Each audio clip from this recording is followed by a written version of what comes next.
সাথে সব জেনে শুনে যে সম্পর্ক করবে সেটা কেমন হবে, তাই না? তার মা কি, তার বাবা কি, সেই মেয়ে কি, সেই মেয়ের ব্যাকগ্রাউন্ড কি, তাই না? তো জেনে শুনে যে মেয়ে যাবে সেই মেয়ে ওরকমই হবে, তার পরিবার ওরকম হবে, তার মা বাবা ওরকমই হবে। এটা নিয়ে কথা বলার কিছু নাই, এসব লো ক্লাস। মামুনের দাদি কি বলে দেখছেন? লায়লা মামুন নতুন বিয়ে করছে, সেটা লায়লার পছন্দ হইতেছে না। মামুন আইসা অনলাইনে অনেক ধরনের কথা বলতেছে, সেটা লায়লার পছন্দ হইতেছে না। সেই জন্য সে বলতেছে যে মামুন তুই বিয়া করছস, তুই তোর বউরু লিয়ে ঘুর, তুই বউরু লিয়ে এই জায়গায় যা ওই জায়গায় যা, তুই আমার নামে কোনো কিছু বলবি না। লায়লা বলতেছে কি মামুনের বর্তমান ওয়াইফ, সে নাকি আগে ইমুতে ফিনান্সিং করতো, অডিও কল 500, ভিডিও কল 1000, এরকম অনেক কাজ করতো।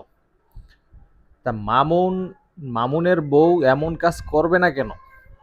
মামুন এর থেকে ভালো কিছু ডিজার্ভ করে। মামুন যেহেতু একটা তার মার থেকে বয়সী মেয়ের সাথে 2-3 বছর থাকছে, একসাথে ঘুমাইছে, এক রুমের ভিতরে থাকছে, এক রুমের ভিতরে কি দেয় কি করছে তার ঠিক নাই।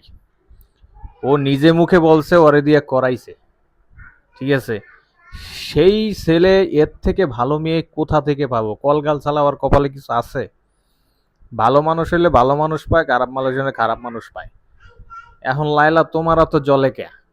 তুমি তো ওরে দিয়ে কুরকুরানি ঠিকই মারাইছো।